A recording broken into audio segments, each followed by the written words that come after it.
Hoje nós estaremos estudando sobre o tema A Serpente de Bronze, uma história que está narrada lá em Números, no capítulo 21. Convido você a abrir a palavra de Deus lá em Números 21. Nós vamos ler do versículo 4 até o versículo 9.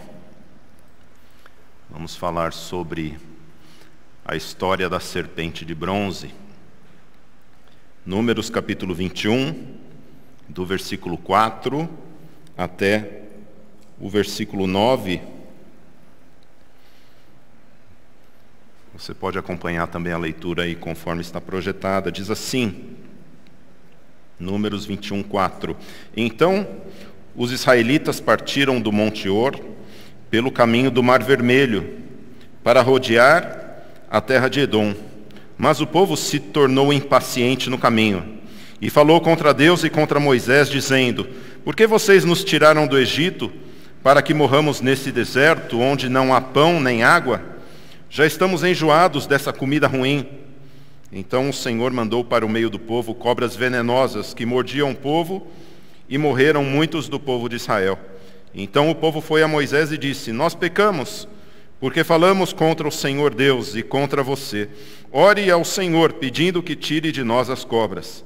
Então Moisés orou pelo povo. O Senhor disse a Moisés: faça uma serpente e coloque-a sobre uma haste. Quem for mordido e olhar para ela, viverá. Moisés fez uma serpente de bronze e a pôs sobre uma haste. Quando alguém era mordido por alguma cobra, se olhava para a serpente de bronze, ficava curado. Oremos.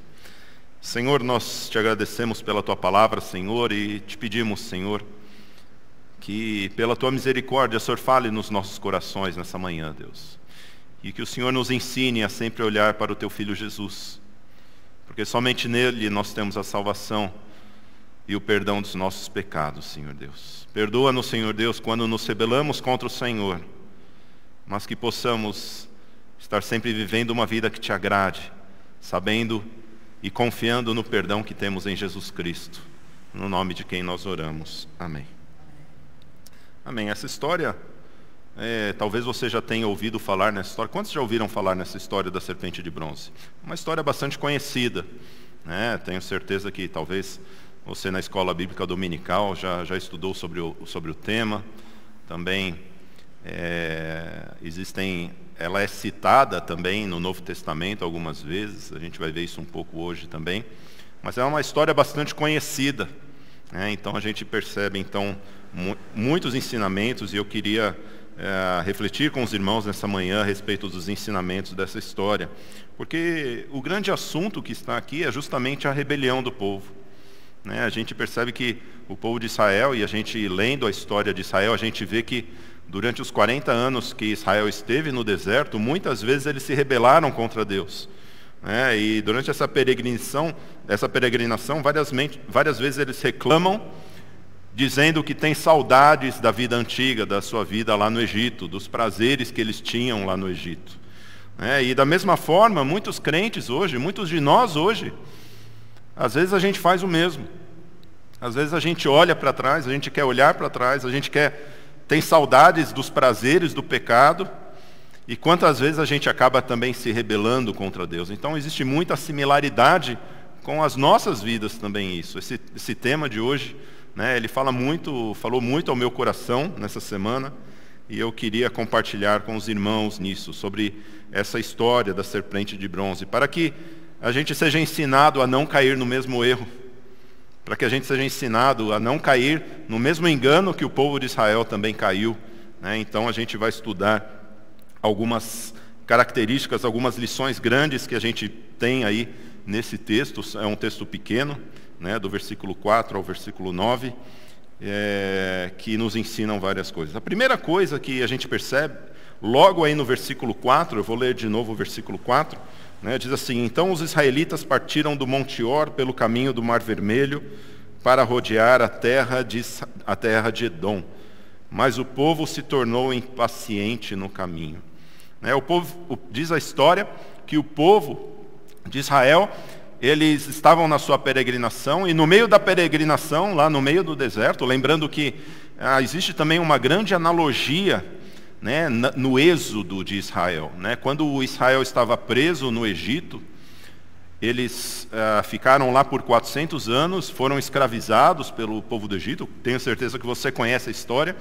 Eles são libertos por Deus, né, quando tem as 10 pragas do Egito, todo aquele mover poderoso de Deus. Então eles são libertos, eles passam pelo Mar Vermelho e eles entram na caminhada rumo à Terra Prometida.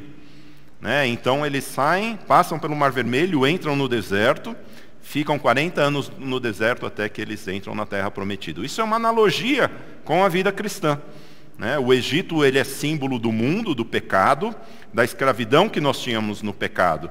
Né? Quando nós somos libertos do pecado, nós passamos pelo Mar Vermelho, que é a fronteira entre a vida de pecado e a nossa nova vida com Cristo, né? Que é símbolo do batismo também. O apóstolo Paulo nos ensina que o Mar Vermelho, a passagem do povo de Israel pelo Mar Vermelho, é um símbolo do batismo também que nós temos nas águas. Quando nós somos batizados, nós não vamos para o céu direto. Eu gostaria que assim o fosse, né? Que depois que a gente fosse batizado, a vida cristã fosse só maravilhas. Mas não é isso que acontece. A gente cai num deserto, onde a gente tem problemas, onde a gente tem falta de um monte de coisa, né? Onde a gente sente falta de muitas coisas, entre elas a vida no Egito, dos prazeres que a gente tinha, apesar de sermos escravizados. É assim que foi com o povo de Israel, até que essa peregrinação que no deserto, que é símbolo da nossa vida aqui na terra, ela termine e a gente entre por fim no reino de Deus, na terra prometida, que Deus ele tem prometido para mim e para você. Isso é uma analogia muito bonita, e da mesma maneira nós vamos ver também essa analogia. Mas o que diz aqui no versículo 4 é que o povo de Israel, que no meio da caminhada, acontece que eles foram passando perto do Mar Vermelho. No meio do caminho, eles voltaram lá para a borda, perto de onde eles estavam. Né? E conforme a gente estuda a caminhada, né, do povo na sua peregrinação, realmente, né, a caminhada seria uma caminhada bem curta, comparada com 40 anos. E dizem aí que em poucas semanas daria para fazer essa caminhada. O que acabou demorando 40 anos até pela ingratidão e por conta do pecado do povo. Né? Mas diz nesse versículo 4 que Israel ele passa próximo do Mar Vermelho, que é o limite entre, né, mostra o limite entre a vida antiga e a nova vida. Né? E, meus irmãos, quantos de nós, quantos irmãos, quantas pessoas gostam de viver nesse limite? Ao invés de deixar o Egito para trás, deixar a vida, nosso velho homem para trás, em vez de deixar a nossa velha vida de pecaminosidade para trás, rumo à nova vida que Jesus tem para a gente, quantas pessoas gostam de sempre voltar para trás e, como se fosse, né, na borda do Mar Vermelho, ficar olhando e contemplando uma vida que ela nunca terá mais, porque ela já tomou a decisão de passar pelas águas do batismo, de seguir uma vida com Cristo. Mas como é um lugar perigoso esse, um lugar quando às vezes a gente fica sempre olhando para trás, olhando para a vida de pecaminosidade, e quantos crentes ficam flertando aí com o pecado, pensando, puxa vida, aquele pecado é tão gostoso, se a gente pudesse fazer uma vez mais. Era a mesma coisa que o povo de Israel fazia, né? Quando reclamava com Moisés, dizia, a gente tem cebola, a gente tinha cebola, tinha temperos lá, a gente tinha carne à vontade, a gente podia comer à vontade, né? A gente era farto, mas eles esqueciam que eram escravos ali. E quantos crentes hoje gostam de viver nessa vida, né? Nessa vida onde ficam aí em cima do muro. Eu falei um pouco sobre isso na última mensagem que estive pregando aqui, sobre essa vida em cima do muro, como isso é um lugar perigoso, né? Como esse é um lugar onde nós devemos evitar, como nós devemos olhar para Cristo, seguir a nossa caminhada com Deus. Uma vez que já tomamos a decisão com Cristo, por que ficar ainda olhando para trás? Por que ficar ainda olhando para o pecado? Por que temos que ficar ainda presos ao pecado? Né? Nós que já temos essa nova vida com Deus, se a gente fica nessa vida, se a gente para de olhar para Cristo, se a gente para de olhar, né, para onde nós estamos indo, para a terra prometida, para o reino de Deus que está preparado para nós, Se a gente perde esse foco, a gente começa a olhar para trás, a gente começa a sentir saudade da velha vida. E a gente acaba se enrolando de novo nessa velha vida, né? E aqueles que acabam vivendo olhando para trás, acabam por blasfemar contra Deus, a respeito do pão da vida, que é Jesus, né? Veja que no versículo 5, né, diz que conforme o povo estava lá nessa fronteira entre a nova vida e a antiga vida, que era o Mar Vermelho, diz que o povo se tornou impaciente. E o povo começou a falar contra Deus e contra Moisés, dizendo: por que vocês nos tiraram do Egito para que a gente morra no deserto, onde não há pão nem água? Tem muitos crentes que falam isso hoje. Tem muitos crentes que falam: puxa, pelo menos na vida de pecado eu tinha uma alegria. Agora entro na igreja, aquele povo lá não bebe, não faz festa, não dança, não sai nas noites aí. Não tem alegria, o povo triste. Eu era muito mais feliz lá com os amigos, né? Bebendo, contando piada, né? Enchendo a cara. É isso que muitas pessoas não encontram. Por quê? Porque ficam olhando para trás, não enxergam as alegrias que existem, né? Preparadas para aqueles que servem a Jesus, né? Como a profecia diz que olho nenhum viu, nem ouvido nenhum ouviu aquilo que Deus tem preparado para aqueles que o amam. Meus irmãos, existem tantos prazeres, tantas coisas boas que Deus tem a nos dar, isso, né, por si só, né, e deve nos encher de alegria e de gozo. O pastor Samuel falou sobre isso no domingo passado. Alegrem-se, né? Quanta alegria Deus ele tem preparado para nós, mas quantas pessoas ainda ficam olhando para trás, né, querendo a alegria do passado. Veja que eles falam também: já estamos enjoados dessa comida ruim, né, blasfemando contra o maná que Deus dava, né, e o maná ele é símbolo de Jesus, né? Jesus diz lá em João 6,51, o próprio Jesus ele se compara ao maná, né? Lá em João 6,51 Jesus diz: eu sou o pão vivo que desceu do céu, né? Jesus mesmo ele fala: olha, eu sou o pão vivo. Então quantas pessoas que quando nós olhamos, né, e mesmo nós quando olhamos para trás, para aquela vida de pecado, para a vida antiga que nós tínhamos, se a gente acaba se enrolando com o pecado, irmãos, a gente acaba falando mal dos líderes da igreja, como o povo falou mal de Moisés, a gente fala mal da igreja, a gente começa a falar mal do povo de Deus e até blasfemar contra o próprio Deus, na pessoa de Jesus. Quantas vezes isso acaba acontecendo com as nossas vidas? Essa fronteira é um lugar perigoso, por isso, meus irmãos, né, nós precisamos esquecer essa vida antiga, essa vida pecaminosa, esquecer que ela existiu na nossa vida, não mais olhar para trás, né? Devemos evitar o contato com aquilo que nos faz lembrar a velha vida, né? Quantos gatilhos existem, né, que quando pressionados nos fazem levar cada um de nós, a nossa velha vida. Devemos esquecer da velha vida, né? Como o apóstolo Paulo diz lá em Filipenses capítulo 3, versículo 13 e 14, diz assim: irmãos, quanto a mim, não julgo havê-lo alcançado, mas uma coisa faço, esquecendo-me das coisas que ficam para trás e avançando para as que estão diante de mim, prossigo para o alvo, para o prêmio da soberana vocação de Deus em Cristo Jesus. Esquecer das coisas antigas, esquecer de que um dia eu tive envolvido com o pecado, esquece dessa velha vida, ela não é mais para nós. E olhe para o alvo, né? Não é só esquecer do pecado, mas como que a gente se esquece do que está para trás? É olhando para o que está para frente, olhando para o que Deus tem na nossa vida. Quantos cristãos hoje estão parados? Quantos cristãos hoje estão angustiados, presos, vivem uma vida presa, porque quando olham para o passado e falam: puxa vida, eu fiz tanta coisa ruim para Deus, eu acho que Deus não vai mais me perdoar. Quantas pessoas talvez tenham vivido coisas que falam: puxa vida, aconteceram tantas coisas ruins na minha vida, que eu não sou mais capaz de continuar. E meus irmãos, essa mensagem é um conforto para nós, porque nos faz olhar para frente, para os dias que ainda virão, não para os dias que já foram. Porque em Cristo nós somos novas criaturas. Em Cristo nós podemos, sim, ter uma nova vida. Em Cristo nós temos bênçãos pela frente esperando por nós.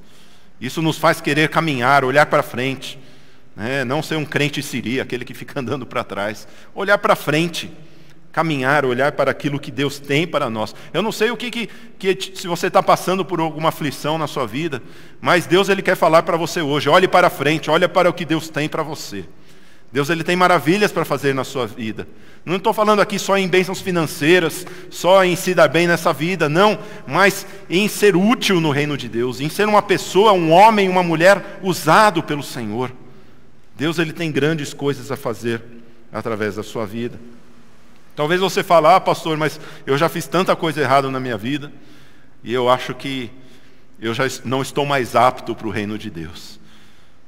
E eu quero dizer para você, calma, né? A gente vai chegar nesse tópico ainda. Existe uma chance, graças a Deus por isso, por Jesus Cristo. Então, meus irmãos, esse é o primeiro tópico. Na nossa caminhada com Cristo, nós não devemos olhar para trás. Na nossa caminhada com Cristo, não devemos olhar para trás. Não devemos olhar para aquilo que passou. Não devemos olhar para as coisas ruins que aconteceram na nossa vida. E nem mesmo as coisas boas. Quantos crentes aí ficam se gloriando das glórias do passado? Parece até um time aí, né, de futebol que eu conheço, que eu não vou nem citar. Se estão fazendo assim é porque a carapuça serviu, né? Eu não vou nem falar nada. Mas tem muito, igual fica aqueles, né, teve os títulos, né, e não, porque fomos campeões mundial na década de 40, né, olhando para as glórias do passado. Quantos crentes estão vivendo isso? Não, porque né, em 1960 fizemos a caravana, né, a década de 80 foi maravilhosa. Já foi, irmão. Tem gente ainda para ser salva. Tem ímpios ainda indo para o inferno. Deus Ele quer fazer mais através de nós. Né? Nós que somos crentes, né? E principalmente nós batistas, a gente gosta de olhar, né, o nosso legado, né, quantas coisas já fizemos. Vamos, irmãos, Deus Ele tem mais a fazer por nós. Vamos olhar para frente. O que Deus ainda quer fazer por nós? Tem muita comida para fazer nessa panela ainda, né?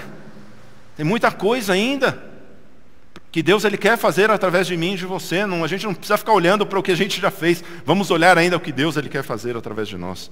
Nessa caminhada com Cristo, não vamos olhar para trás, vamos olhar para frente. Vamos olhar para o que Deus Ele quer fazer por nós hoje à tarde, amanhã, nessa semana, nesse mês e nesse ano. Amém? Deus Ele quer fazer grandes coisas através de mim e através de você. Na nossa caminhada com Cristo, não devemos olhar para trás. Mas existe um outro tópico, um outro ponto que me chama a atenção, porque esse texto de Números 21 também ele é uma analogia com a nossa vida cristã, porque de alguma maneira ou de outra nós vemos que todos nós já fomos picados por essa serpente. Todos já fomos picados pela serpente. Como assim, pastor? Não estou entendendo nada. É fácil a gente entender quando a gente entende o que é a serpente. Né? Olha, abra sua Bíblia aí, tem o texto de Apocalipse capítulo 20, versículo 2. Que a Bíblia fala quem que é a serpente, né? E provavelmente você já sabe, né? E você já lembra lá do Jardim do Éden, qual era o bicho que estava lá tentando Eva? Qual que era? A serpente, né? Veja lá, Apocalipse capítulo 20, versículo 2, diz assim: ele segurou o dragão, a antiga serpente, que é quem? É o diabo, Satanás, e o prendeu por 1000 anos. A antiga serpente. Por que antiga? Porque ela estava lá no Éden, né? Simbolizada aí por Satanás, quando tenta Adão e Eva e os fazem pecar, né? Adão, ele foi enganado pela serpente. Adão e Eva foram enganados pela serpente, né? E essa antiga serpente, ela é o diabo, como diz a palavra de Deus. E, meus irmãos, assim como Adão foi enganado pela serpente, da mesma forma todos nós recebemos essa natureza envenenada, né, do veneno que entrou em Adão, através de Adão. E assim como existem doenças que são hereditárias, da mesma forma, esse veneno passou para todos nós. Você pode falar, pastor, que estranho isso. Né? Porque o que tem o eu a ver com Adão? Adão, ele pecou, mas e eu? O que tenho a ver? Eu sou uma pessoa boa. Né? E eu costumo sempre dizer, depois da Madre Teresa de Calcutá, somos nós. Né? A gente não é tão bom quanto... A gente não é tão... Né? Mas eu sou quase lá. Né? Não bebo, não fumo, nunca matei ninguém. Né? Não conto muita mentira. Muita. Olha o que a palavra de Deus diz lá em Romanos capítulo 5, versículo 12. Romanos capítulo 5, versículo 12. Portanto, assim como por um só homem entrou o pecado no mundo, e pelo pecado veio a morte, assim também a morte passou a toda a humanidade, porque todos pecaram. Veja que por um só homem entrou o veneno no mundo, o veneno da serpente, que é o pecado. E essa morte, por conta desse veneno, todos nós, toda a raça humana foi envenenada. Todos nós estamos envenenados, né? Olha para o seu irmão aí, vê se tem cara de envenenado aí. Mais ou menos, né? O ser humano é mau, irmãos. Nós somos maus por quê? Porque todos pecaram, não é só porque temos o veneno, mas também esse veneno faz com que todos nós venhamos a ser maus, termos pecado em nossa vida. Todos pecaram, como diz aí aqui o final de Romanos 5,12. Né? Todos pecaram e carecem da glória de Deus. Somos pecadores, todos nós já fomos pecados. E irmãos, assim como que quando uma pessoa se fosse picada pela serpente, aqui em Números 21, ela morria, era uma questão de tempo dela morrer, assim também somos nós, assim também é o ser humano. Nós que temos o pecado em nossas vidas, é uma questão de tempo da gente morrer. Por isso que todo mundo morre. Por isso que vai dando aí 60, 70, 80 anos, 90, o que acontece? Morre. É uma questão de tempo. Talvez demore um pouco mais do que quando a cobra pica, né? Às vezes a cobra pica, a pessoa fica lá, né? Teve o caso aí do jovem no Rio de Janeiro, da cobra naja, né? Que foi picado e quase que morreu, foi para a UTI, né? Isso acontece, né? Tem diversas cobras venenosas que quando picam alguém, é uma questão de tempo e a pessoa muitas vezes morre.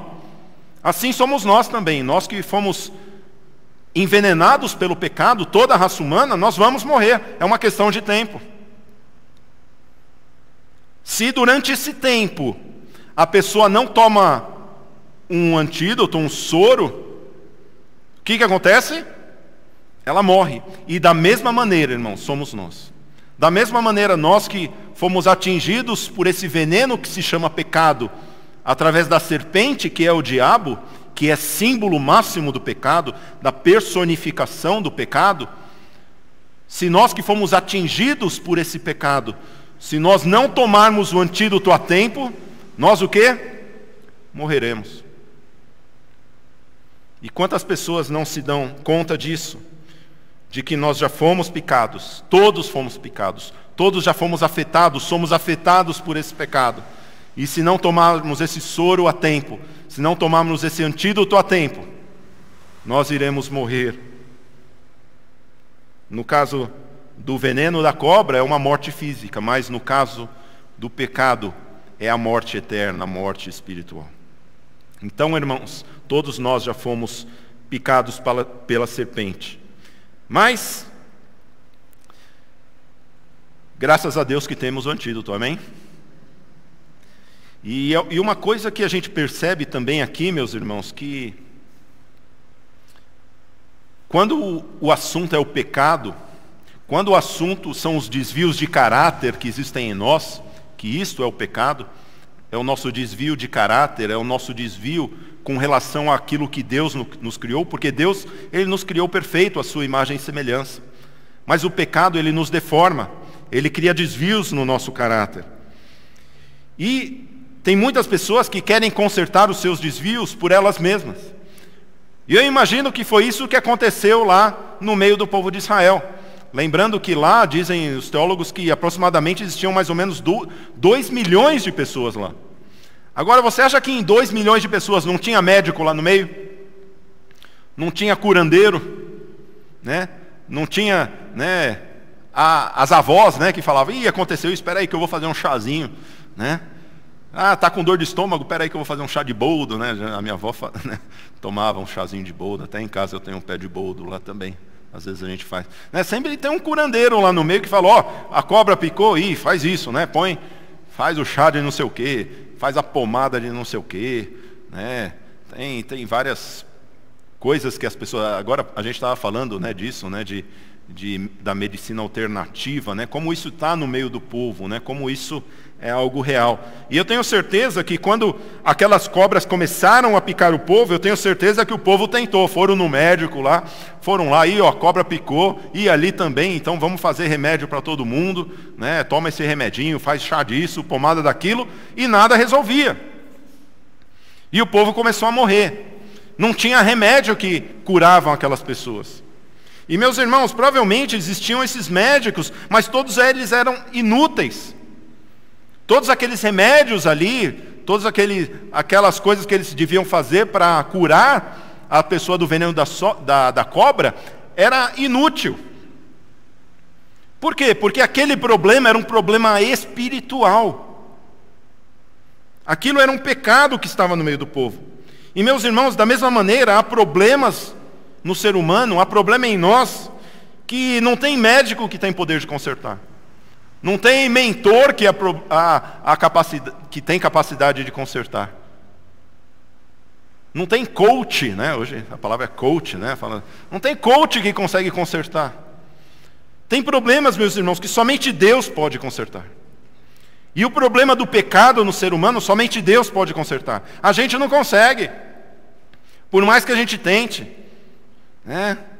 Às vezes a gente percebe na nossa vida uma tendência em alguma área a cair um pouco mais, e a gente tem a tendência a falar, puxa vida, eu preciso me policiar para não fazer isso.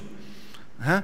A gente quer se policiar, a gente quer, puxa, eu preciso tratar de alguma maneira, quando somente Deus pode consertar. E foi isso que aconteceu, o povo caiu na real, eles se deram conta de que, puxa, esse problema aqui é porque nós blasfemamos contra Deus. Então o que eles fizeram? Foram até Moisés e falaram, Moisés, a gente pecou contra você, a gente pecou contra Deus. E aí o povo vai lá e pede para que Moisés desse um jeito, Moisés, por favor, perdão, ora para a gente para que Deus, ele afaste essa ira. Porque era isso que aconteceu. Deus, ele ficou irado por conta desse pecado. E Deus, ele manda essas serpentes.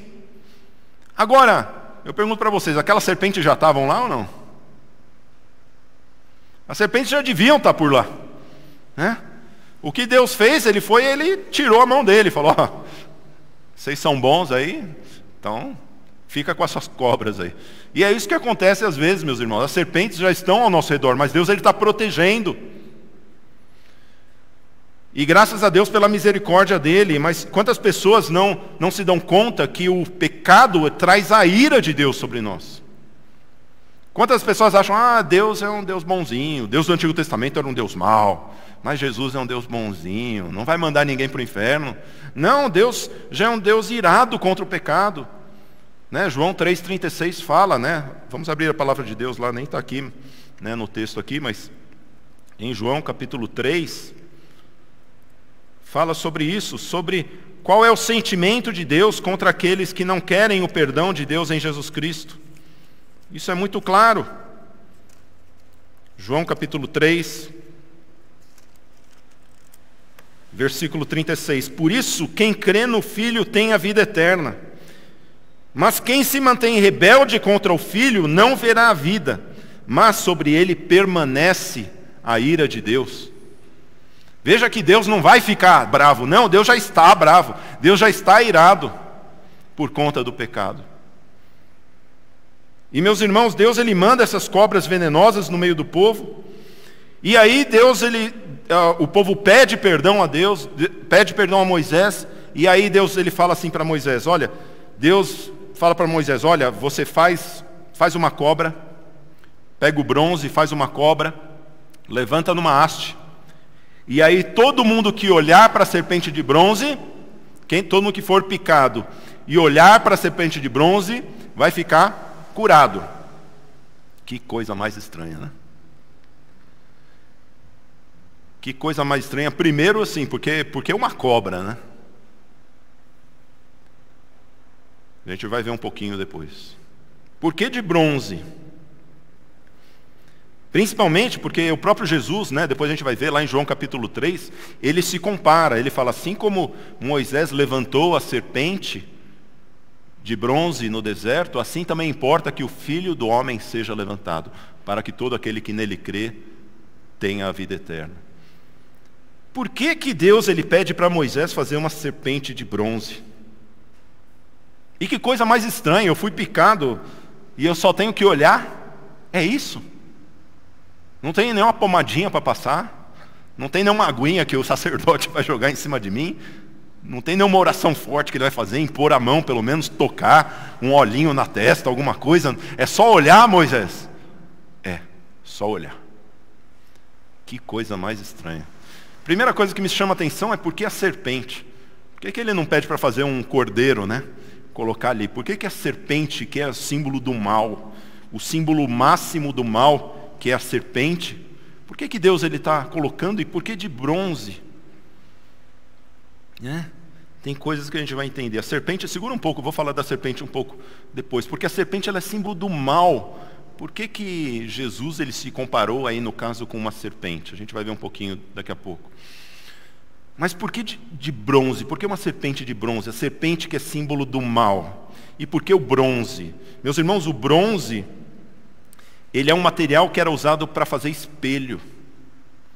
Só tinha duas coisas que se faziam com bronze antigamente, né? Além de artes assim. A flecha, a tampa da flecha, né? A ponta, né? Da haste da flecha, porque o bronze ele é mais maleável, né? Uma liga de cobre, né? Então ele é bem maleável, né? Então a pessoa conseguiria fazer um pouco mais. Mas ele era muito mais utilizado pelas mulheres para fazer espelhos, porque ele era um material que refletia muito, que melhor refletia. Quando polido, é um material que melhor funcionava como se fosse um espelho, né? Por isso todos os espelhos na época, não existia vidro, espelho, essas coisas, era feito de bronze. E meus irmãos, me chama a atenção isso, porque o bronze, assim como o bronze, quando reflete a imagem, quando nós vemos, eu imagino aquele povo, né? Fala, olha lá para a serpente. Mas a serpente é símbolo do mal. Mas quando a pessoa olha na serpente, ela está olhando quem? Quando ela olha no bronze.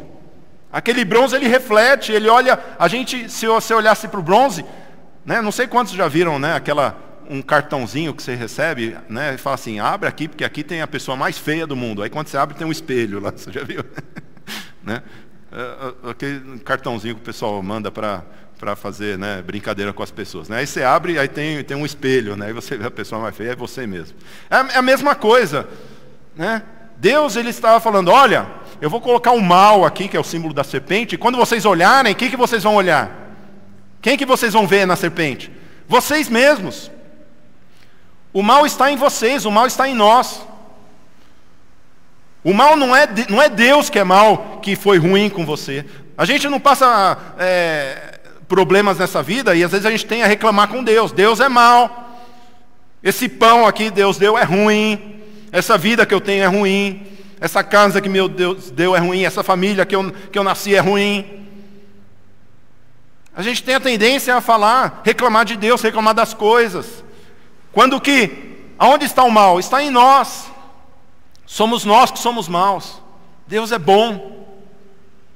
Nós que somos maus. E quando Deus ele faz essa serpente de bronze, quando a pessoa olhava, ela via, puxa, sou eu que sou mau. Sou eu que sou essa serpente. O mal está em mim. É isso que Deus ele quer falar para o povo. E ele podia fazer várias coisas, ele não precisava fazer uma serpente de bronze. Né? Por quê? Porque o sistema sacrificial já tinha sido implementado.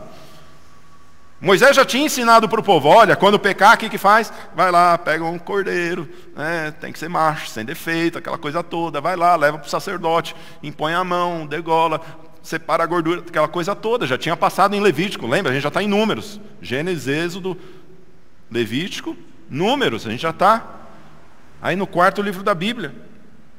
Já tinha, Deus podia falar, tá bom, vai lá, mata o cordeiro, faz isso daí. Não. Veja que esse pecado não teve sacrifício. E é realmente o primeiro caso que a gente vê onde é um perdão de pecado sem sacrifício, já apontando para alguma coisa maior que aconteceria. Então, irmãos, quando a gente olha Existem problemas, irmãos, que somente Deus ele pode consertar. E quando a gente percebe essa serpente de bronze, de Deus provendo essa serpente para o povo, a gente começa a ver algumas coisas. Primeiro, que o mal está em nós. Somos nós que somos maus. E quando a gente olha, somente por olhar, a gente reconhece que nós somos maus. E quando reconhecemos que somos maus, reconhecemos que Deus é bom. Quando a gente diz que Deus é santo, santo, santo, o que eu estou dizendo? Que eu sou pecador, pecador, pecador. Quando nós reconhecemos que Deus é bom, nós estamos dizendo ao mesmo tempo que nós somos maus. Somente Deus ele é bom. E meus irmãos, existem coisas que somente Deus ele pode curar. Existem coisas que somente Deus ele pode resolver. E o problema do pecado na vida do ser humano, na nossa vida, somente Deus ele pode resolver. E graças a Deus, né, nesse último ponto que eu queria refletir com os irmãos, que Deus ele providenciou a cura do pecado para todos nós. Deus ele providenciou a cura do pecado para todos nós. Veja que a serpente levantada, ela é um símbolo daquilo que Cristo ele faria com toda a humanidade. Isso não sou eu que estou dizendo, é o próprio Jesus. Olha lá em João capítulo 3, vamos ver lá em João capítulo 3, versículos 14 a 16. Diz assim: e assim como Moisés levantou a serpente no deserto, assim também é necessário que o Filho do Homem seja levantado, para que todo o que nele crê tenha vida eterna. Porque Deus amou o mundo de tal maneira que deu o seu Filho unigênito, para todo o que nele crê não pereça, mas tenha a vida eterna. Veja que o próprio Jesus, ele se compara, ele diz: assim como Moisés levantou a serpente no deserto, esse caso aqui da serpente de bronze, da mesma maneira importa que o Filho do Homem seja levantado. Veja que lá com Moisés, as pessoas, o que precisavam fazer? Somente o quê? Somente olhar para a serpente e ser curadas. Da mesma maneira, nós precisamos somente olhar e crer no Filho de Deus e sermos curados pelo pecado. Assim, meus irmãos, assim como, e a gente vai entender um pouco agora, por que Jesus está se comparando com uma serpente? Por que Deus ele não levantou um cordeiro ali? Porque Jesus está se comparando com uma cobra, é isso mesmo?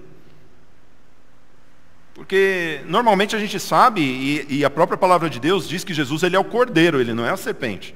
A serpente é o diabo. A serpente não é Jesus, Jesus ele é o cordeiro. Mesmo lá em Apocalipse ele é tido como o cordeiro. Mesmo em João capítulo 1, versículo 29, eis o cordeiro de Deus que tira o pecado do mundo. Por que Jesus ele está se comparando com uma cobra, o símbolo de todo mal? Meus irmãos, porque veja o que diz lá em 1 Pedro capítulo 2, versículo 24. Porque no momento da crucificação, meus irmãos, sobre Jesus estava todo o pecado do mundo. Diz assim: carregando ele mesmo em seu corpo sobre o madeiro os nossos pecados, para que nós, mortos para os pecados, vivamos para a justiça. Pelas feridas deles, vocês foram sarados. 1 Pedro aqui no capítulo 2, versículos 23 e 24, ele vai citar Isaías 53, falando de Jesus, se tratando de Jesus, de que sobre ele estava o nosso pecado, a nossa iniquidade, ele levou sobre ele na cruz. Por isso que, lembra do Salmo 22 que nós lemos hoje no começo do culto? Deus meu, por que me desamparaste? Por que Jesus na cruz, ele podia ter blasfemado contra Deus, né? Ele podia falar: poxa, não fiz nada que merecia, eu estou aqui crucificado. E até muitas pessoas quando falam Deus meu, por que me desamparaste? Estavam falando: olha, ele está blasfemando contra Deus. Na verdade, Jesus estava recitando um salmo.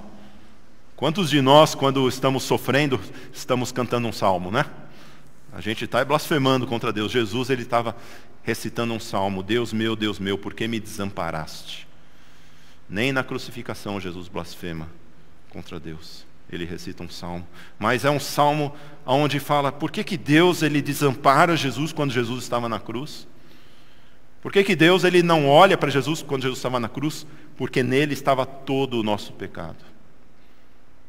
Naquele momento ele não era o cordeiro, ele era uma cobra. Ele era a personificação do pecado, sendo crucificado, sendo morto.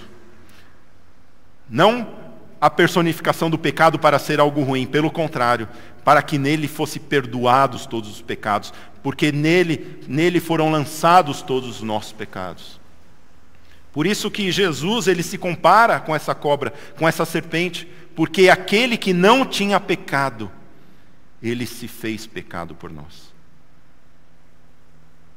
Aquele que era puro, aquele que não merecia, ele pagou o nosso preço. Ele se fez pecado por nós. Por isso que Jesus, ele se compara com essa cobra. E da mesma maneira com que o povo de Israel olhava para a serpente de bronze e se via nela, via a sua maldade ali, refletida naquela serpente de bronze, da mesma maneira, meus irmãos, para nós sermos salvos dos nossos pecados, o que nós temos que fazer? Nós temos que olhar para Cristo e saber que a minha vida de pecado está lá com Ele. O meu pecado está em Jesus. A minha culpa está em Jesus. Tudo aquilo que eu fiz de ruim para Deus está em Jesus. E nós precisamos crer nisso. Mas como a serpente ela é astuta, e quantas vezes na nossa vida a gente vive uma vida presa, porque a gente quer olhar para trás e fala, puxa vida, eu fiz tanta coisa ruim, eu sou ruim, eu sou ruim. Por quê? Porque eu não estou olhando para a cruz. Eu não estou olhando que o meu pecado já foi crucificado com Cristo, que o meu velho homem já foi crucificado com Cristo. E isso nos trava, porque nós não olhamos para Jesus. Ah, meus irmãos, se nós olhássemos mais para Jesus e vêssemos que o nosso pecado já foi levado com Cristo na cruz, nós não precisaríamos viver uma vida de tanta culpa. Não precisamos viver uma vida de tanta acusação, uma vida tão triste, uma vida de tanto se achando que existe impossibilidade nós de nos irmos até Deus e trabalharmos na obra de Deus. Nós precisamos olhar mais para Jesus. Precisamos crer que o nosso mal já foi crucificado com Cristo. Assim como aquele povo olhava para a cobra e ficava curado, da mesma maneira nós precisamos olhar para Jesus e crer que Ele levou o nosso pecado e através dele nós temos a vida eterna. Nós precisamos crer nisso, meus irmãos, olhar e crer. Antes de encerrar, eu queria ler para os irmãos o testemunho de Charles Spurgeon, da conversão dele. É muito interessante como ele foi convertido a Jesus. Eu gostaria de ler para vocês. Diz assim, diz que, antes de ler, a biografia dele conta que era um mês de janeiro, onde é um mês bastante frio, onde ele vivia, e diz assim a narrativa dele próprio na sua autobiografia. Charles Spurgeon falando: eu às vezes penso que poderia estar em escuridão e desespero até agora, se não fosse pela bondade de Deus em enviar uma nevasca num domingo pela manhã, enquanto eu estava indo para certo lugar de adoração. Quando eu não pude ir mais, eu desci uma rua secundária e fui a uma pequena igreja metodista primitiva. Naquela igreja deveria ter entre 12 a 15 pessoas. Eu tinha ouvido falar dos metodistas primitivos e de como eles cantavam tão alto que dava dor de cabeça nas pessoas. Mas isso não importava para mim. Eu queria saber como eu poderia ser salvo e se eles poderiam me contar isso. Eu não ligava o quanto eles faziam minha cabeça doer. O ministro não veio pela manhã, ele estava coberto de neve, eu suponho. Por fim, um homem de aparência muito magra, um sapateiro, um alfaiate ou algo do gênero, subiu ao púlpito para pregar. Agora, é certo que pregadores deveriam ser instruídos, mas esse homem realmente era ignorante. Ele era obrigado a se ater ao texto pela simples razão de que ele tinha só um pouco mais para dizer. O texto era Isaías 45, 22, que diz assim: olhai para mim e sereis salvos, vós de todos os confins da terra. Ele nem mesmo pronunciava as palavras corretamente, mas isso não importava. Havia, pensava eu, um vislumbre de esperança para mim naquele texto. O pregador, portanto, começou: meus queridos amigos, esse é um texto muito simples de fato. Ele diz: olhai. Agora, olhar não vai levar uma dose de dor. Não é levantar o seu pé ou o seu dedo, é só olhar. Bom, um homem não precisa ir para a faculdade para aprender a olhar. Você pode ser o maior tolo e ainda assim você pode olhar. Um homem não precisa valer 1000 por ano para ser capaz de olhar. Qualquer um pode olhar. Mesmo uma criança pode. Mas então o texto diz: olhai para mim. Ei, disse ele, muitos de vós estão olhando para si mesmos, mas não adianta olhar aí. Você nunca vai encontrar nenhum conforto em si mesmos. Alguns olham para Deus o Pai. Não, olhem para Ele a partir de agora. Jesus Cristo diz: olhai para mim. Alguns de vós dizeis: nós devemos esperar pelo trabalho do Espírito. Vocês não têm nada com isso agora. Olhem para Cristo. O texto diz: olhe para mim. Então o bom homem seguiu o seu texto dessa maneira: olhe para mim. Eu estou suando grandes gotas de sangue. Olhe para mim. Eu estou pendurado numa cruz. Olhe para mim. Eu estou morto e sepultado. Olhe para mim, eu ressuscitei. Olhe para mim, eu ascendi aos céus. Olhe para mim, estou sentado à direita do Pai. Ó pobre pecador, olhe para mim. Olhe para mim. Quando ele chegou aproximadamente nessa parte e conseguiu prolongar 10 minutos ou menos, até então não poder mais, então ouso dizer, ele olhou-me sob a galeria, com tão poucos presentes, ele sabia que eu era um visitante, apenas fixando os olhos em mim, como se conhecesse o meu coração, ele disse: jovem, você parece extremamente infeliz. Bem, eu parecia, mas não estava acostumado a ter observações feitas do púlpito sobre a minha aparência pessoal antes. Entretanto, foi um bom golpe, foi no ponto. Ele continuou: e você sempre vai ser miseravelmente infeliz, miserável na vida e na morte, se você não obedecer meu texto. Mas se você obedecer agora, nesse momento, você será salvo. Então ele, levantando as mãos, gritava como um metodista primitivo poderia fazer: jovem, olhe para Jesus Cristo. Olhe, olhe, olhe. Você não tem que fazer nada além de olhar e viver. Eu vi imediatamente o caminho da salvação. Eu não sei o que mais ele disse, eu não notei muito isso.